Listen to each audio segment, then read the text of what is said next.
Salut Thomas, je viens de m'acheter cette nouvelle guitare. Elle est magnifique, mais pas très bien accordée.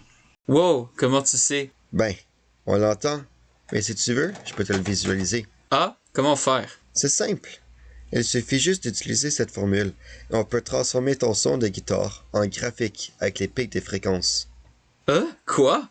Ouais, si tu regardes ici, on peut passer le son de ta guitare à travers cette fonction de Fourier et on peut voir les pics qui correspondent aux différentes fréquences pures. Ce sont les notes jouées par ta guitare. Si tu vois ici, la note à 110 Hz ne devrait pas être là. Elle devrait être à 80 Hz. Tiens, rejoue ta guitare.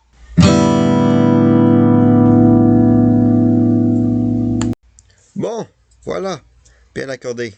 Wow, merci. C'est quoi cette formule que tu utilises? Allons découvrir. Premièrement, on veut une fonction qui trace un cercle dans l'espace complexe. Ah non, pas l'espace complexe. Tu n'as pas à t'inquiéter, on ne veut pas l'utiliser beaucoup. E à la 2pi i f fois t est juste une fonction du temps t qui trace un cercle dans l'espace complexe. Ah, elle ressemble beaucoup à l'équation d'Euler. Oui, belle observation.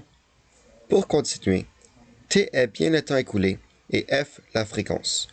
En d'autres mots, f est le nombre de tours faits par unité de temps.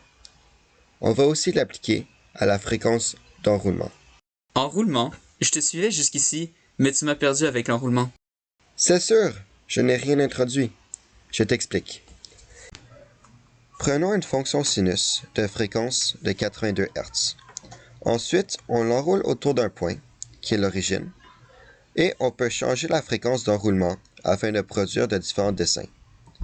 Donnons-lui un centre de masse, comme un fil en métal embobiné a aussi un centre de masse. Ce centre de masse est symbolisé par un point rouge proche de l'origine. Oh, ça commence à faire beaucoup. Je crois comprendre pour l'instant. Une fois que tu as réussi à visualiser ceci, le reste n'est pas très compliqué. Pour continuer, en faisant varier la fréquence d'enroulement, on peut voir que le centre de masse reste toujours proche du milieu. Mais, lorsque la fréquence d'enroulement est égale à 82 Hz, qui est la fréquence du sinus, on peut voir que le centre de masse se déplace beaucoup vers le haut. Ceci arrive lorsque tous les maximums et tous les minimums s'enlignent.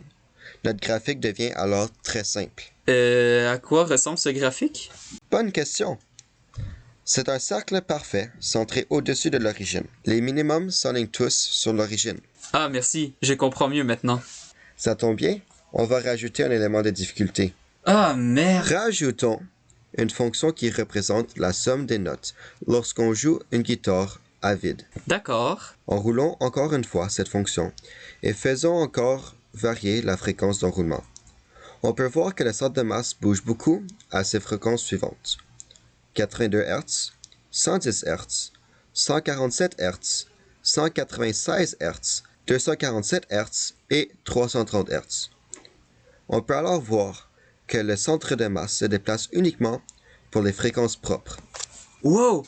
C'est intéressant ça. Comme ça, tu peux prendre n'importe quelle fonction sinusoïdale et en sortir les fréquences propres? Exactement. D'où on revient avec ta guitare. Cette longue expression est la fonction qui te permet d'enrouler les fonctions sinusoïdales g de t. Et on sait que e à la 2pi f' de t contient une partie réelle cosinus et une partie imaginaire de sinus. Alors, le concept d'orthogonalité de fonctions trigonométriques dans un intégral s'applique ici. Effectivement, on est en train de vérifier pour quelle f' cette intégrale est maximale. Puis, elle est maximale si les deux fonctions s'alignent. Donc, leurs fréquences sont similaires, voire identiques. Ah, oui, ça me semble logique. Bref, quand f' n'est pas égal à f, l'intégrale vaut presque 0. Mais, si f égale à f', il y a un pic. Si on considère que le son émis par ta guitare est g de t, et qu'on trace le graphique de g' de t, on va observer les pics des fréquences pures. En connaissant l'instrument et les accords, on peut observer clairement pourquoi ta guitare sonne faux. Donc tu es en train de me dire qu'avec cette transformation qu'on a vue, on peut prendre le son d'une guitare et retrouver le son que fait chacune des 6 cordes? C'est exact. Je pense que tu as très bien compris.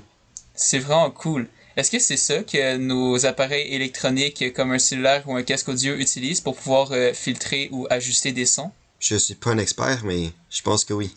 Wow, cool.